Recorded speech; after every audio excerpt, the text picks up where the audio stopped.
Hi guys, I'm Tay. I'm so glad you're here today. I'm actually just going to be giving you some simple tips to grocery shopping and meal planning and just some ways that I've been able to simplify this for my family. Now let's get into them. So when it comes to grocery shopping, ways that I've really streamlined this process for our family is one, we actually buy our meat in bulk.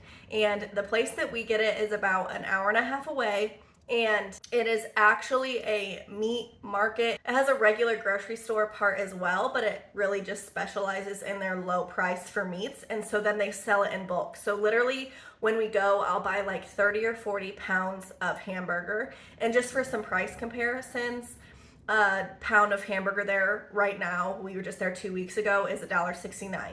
So when you buy it in bulk, obviously the price goes up if you don't buy it in bulk. So we go twice a year. We spend about $400 every time we go.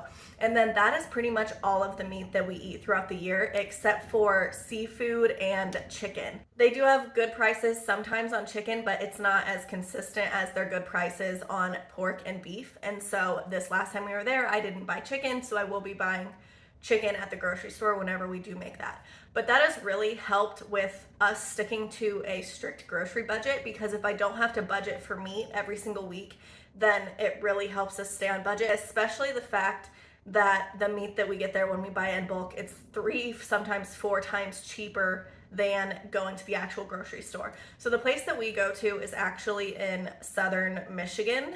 And like I said, it's about an hour and a half away from us.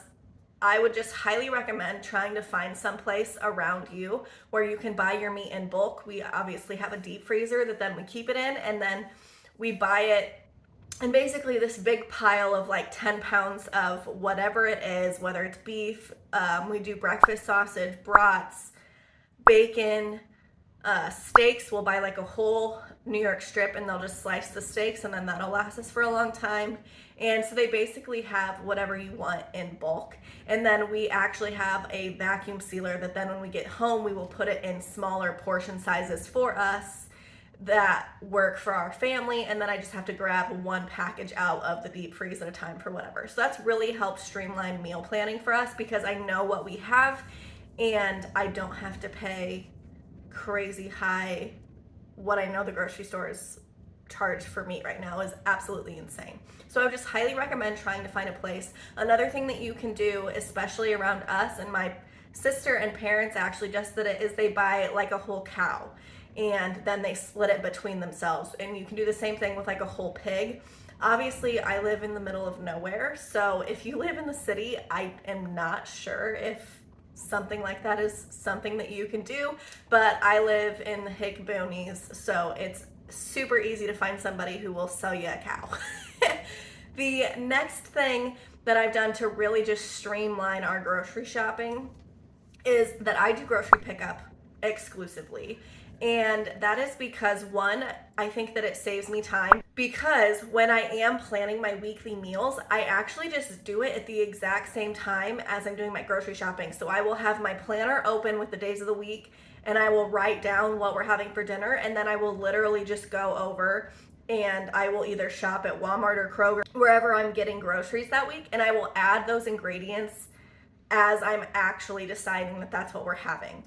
And this has really worked for us too, because then if there's something that I'm like, oh, we ran out of this, I'm gonna need that the next time I go to the store, I just add it to my cart right then and there, and then I don't have to write it down and try to remember to grab it the next time that I'm at the store. So along with the fact that it's actually it just makes meal planning a lot easier, it also really helps us stay on budget, because one, you can see the price of what you're paying for your groceries right then and there. So then if I'm over budget, I will either eliminate something, and I'm not super strict with our budget, but I don't like to go crazy. There are weeks that I go over if like we need toilet paper or laundry detergent or something like that, because my budget is typically exclusively for food.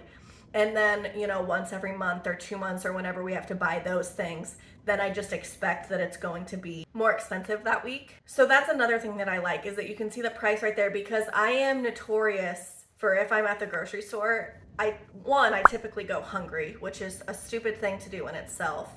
But two, I will just throw all these random things in the cart, and then either A, they go bad, or B, I get them home and I have like one of whatever it was, and I'm like, okay, like these don't sound good anymore. So if you order your groceries online, you don't even see that stuff. You get to see your price.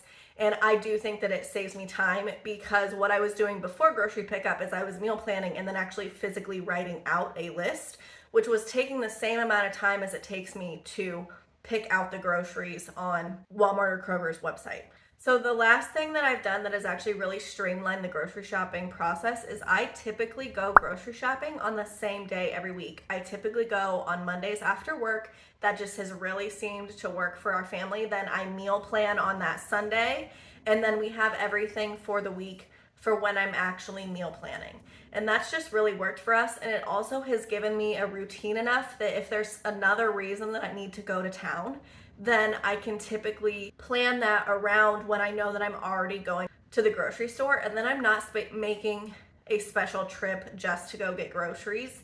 And it also gives me that time to have gone through what I have at home or what I have in the fridge, and I might need to add to the shopping list that week. So some tips when it comes to meal planning. So the first tip when it comes to meal planning is that you really need to consider what your schedule looks like for that week. So me, I know this week I have to go to the office on Monday, and then I will be stopping at the grocery store. So the last thing that I'm gonna wanna do is come home and make a meal that takes 2 hours to make. I know that I'm gonna want something that's super quick, super easy, and so I'm going to do two things. One, I'm going to pick something that only takes maximum half an hour to cook. And two, I'm going to pick something that is either something that I already have all of the ingredients so that I don't have to fish through the groceries when I get home to make that dinner. So that's my first tip, is to really just take into consideration what your plan for that day is. So Mondays and Wednesdays are typically super quick meals for us, because those are days that I have something going on after work and I don't want to spend 2 hours in the kitchen. I would rather spend that time with my family while I'm home before I have to go do the other things. Another thing is I don't plan a meal for every single day. I typically will only meal plan for Monday through Thursday. And that is because on Friday, we always go out to eat when my husband gets home from work. It's just our family routine. We've been doing it for years, and so I never cook dinner on a Friday. So I don't meal plan for that. And then I also typically leave the weekends free unless there's something specific that, like, my husband wants to smoke something or do something on the grill. Then I will plan for that day. But a lot of times we will either go out to eat because we will go out with my family or his family or something like that. Or two, we will be eating leftovers from the stuff during the week. And so I don't like to plan something for every single week, because I was just throwing away a ton of food. And then that also gives me the opportunity that, like, say I come home on Wednesday and I really just don't feel like cooking, or say I made something on Tuesday and we have a ton of leftovers, then I won't cook what the actual planned meal for Wednesday was, and then I'll move that to one of the weekend days. And so I think that not having something super strict and planned for every single night of the week, I found that we just don't throw away near as much food as we have in the past. Another thing that has really helped us for meal planning is when I do make dinner, I will typically always make enough for me and my husband to eat that dinner the next day for lunch. And that has just really helped with not having to, one, cook something for lunch, because I am home with my daughter, but I am working. And so I really don't want to spend any time in the kitchen cooking a meal for lunch. And so it's super nice to just have leftovers that we throw in the microwave and have lunch ready within a couple minutes. And then it's also really nice because my husband doesn't always have the opportunity to leave for lunch. And so he always has something to take. So I just always make a ton of food whenever I'm cooking dinner, and then we just have the leftovers. And that has just been super helpful, because then I'm not buying separate meals for dinner and for lunch. Now that said, another thing that I've done with meal planning is I typically have a chunk of the grocery list that is just our essentials or our regular things. And it's stuff that I get every single week when I grocery shop. And it's not always the same. When I say it's the same thing, what I mean is, like, I always get Milk, I always get whatever my daughter's favorite vegetable is at the time. I always get some of that for her to have at lunch. I always get yogurt, just stuff that you're going to be constantly eating, or snacks. There are a lot of snacks that I get the same thing every single week. And then like things like lunch meat. So it's not always the same meat that I get. I typically rotate that, but I almost always get lunch meat and cheese every single week when I'm grocery shopping. And those are just fillers for the nights that if I do decide that I'm not actually going to make whatever is on the meal plan for that week, we can just whip up a sandwich or whatever it may be. And we do have other like snacky quick meals in the fridge. So I do have a group of groceries that is basically like my list of essentials. And on Walmart and Kroger's website, if you're doing the online pickup, they typically have a section where it's called like reorder your essentials, and they will have your most ordered things. And so it's just real quick and easy to just go through and click on all of the things, and you don't have to necessarily search for them. So that's another benefit for doing online grocery shopping.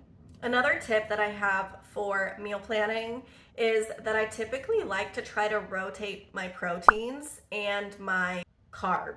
And I get super burnt out when we eat the same type of food for more than like 2 days. 2 days is pretty much my maximum. Whereas my husband, when I met him, I think that he ate just plain chicken breast and like the California blend. I'm pretty sure he ate that for every meal for like 3 months before him and I got together, and he could just eat that for the rest of his life. And I just do not have that in me.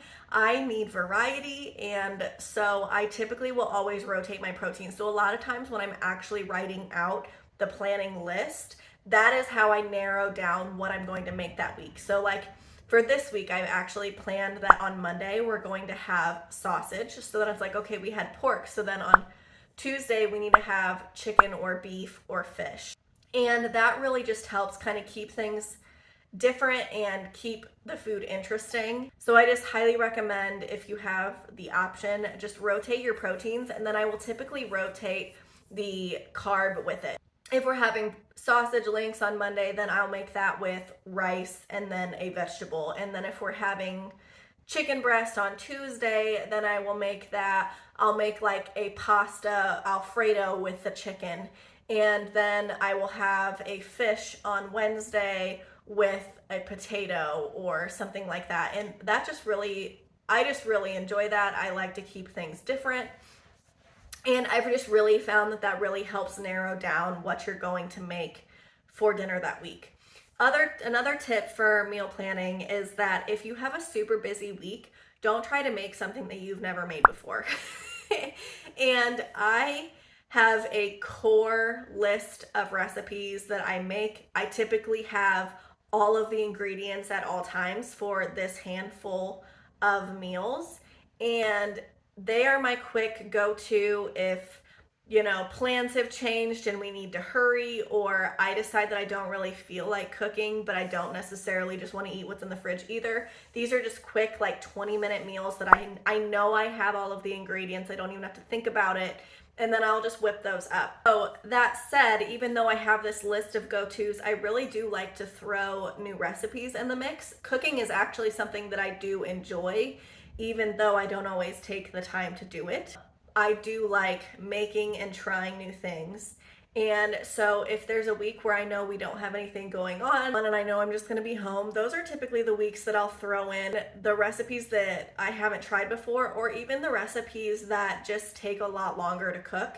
And that's really worked for us too, because even if, say you have a busy week, but there is one day that week that you're not busy, you're still not going to want to spend all of that time in the kitchen on the day that you're not busy in a busy week. And that is just something that I have learned over time. I used to try to challenge myself to make one new recipe every single week, and that worked while I was on maternity leave and not working, and before my baby was mobile. But that is just not something that I can keep up with right now. And so I will typically make one new recipe, maybe one a month. Sometimes I'll do 2 a month, but really it's been averaging one new recipe a month. The rest are just, recipes that I've made before or in the healthy rotation. And so that is just my last tip. I hope that these were helpful because I know that especially now that I'm feeding a toddler, grocery shopping and meal planning has been super helpful to not feel stressed out when it comes to meals, because obviously even if I'm not hungry or I don't feel like cooking, my daughter does need to eat 3 meals a day, and I don't want to just always give her the same thing. She needs to be introduced to new foods. And so just having a plan so that I know what I have, what I'm doing, has just been really helpful. I hope that you found some of these tips helpful, and I will see you next time. Bye.